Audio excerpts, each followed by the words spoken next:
So I've already made a video showing off my German 1 year into A level, and I also take French A level. So this video will be showing you what to expect kind of after your first year of French A level, or just, after a few years of French, what kind of level you can expect to get. And this is also nice for me to record because it's a milestone that I can look back on when I'm even better at French and say, oh, I've come a long way even since a year ago at the end of my A levels. So without further ado, let's get to the French. Donc voici mon français. Je ne vais pas couper le vidéo parce que je crois que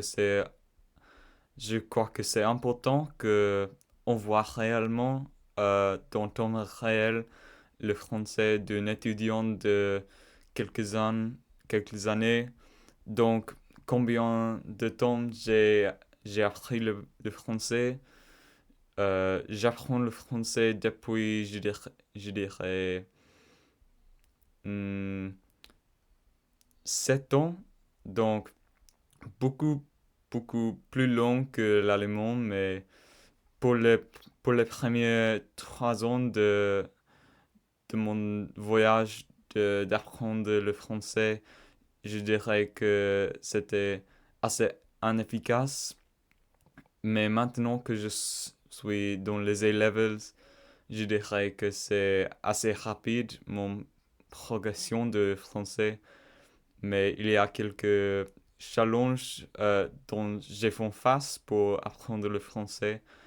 Et je dirais que la plupart de ces challenges on était dans les levels, en effet. Donc, un challenge est que le texte que j'étudie pour les levels est les petites histoires de guerre de Guy de Maupassant.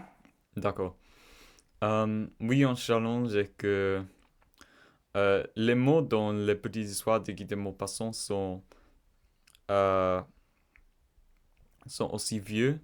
Et donc, euh, il y a quelque temps euh, dans lequel, auquel, quand je parle, j'utilise des mots assez vieilles.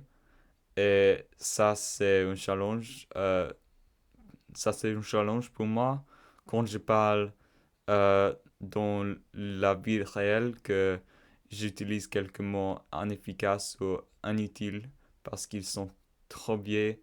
Euh, je dirais un autre challenge dont j'ai fait face, c'est que la français est vraiment plus difficile que l'allemand. Je dirais que l'allemand, c'est difficile à la commence de la voyage d'apprendre allemand. Mais pour le français, c'est plus difficile euh, plus tard parce qu'il y a tellement de euh, petits challenges de grammaire et de vocabulaire.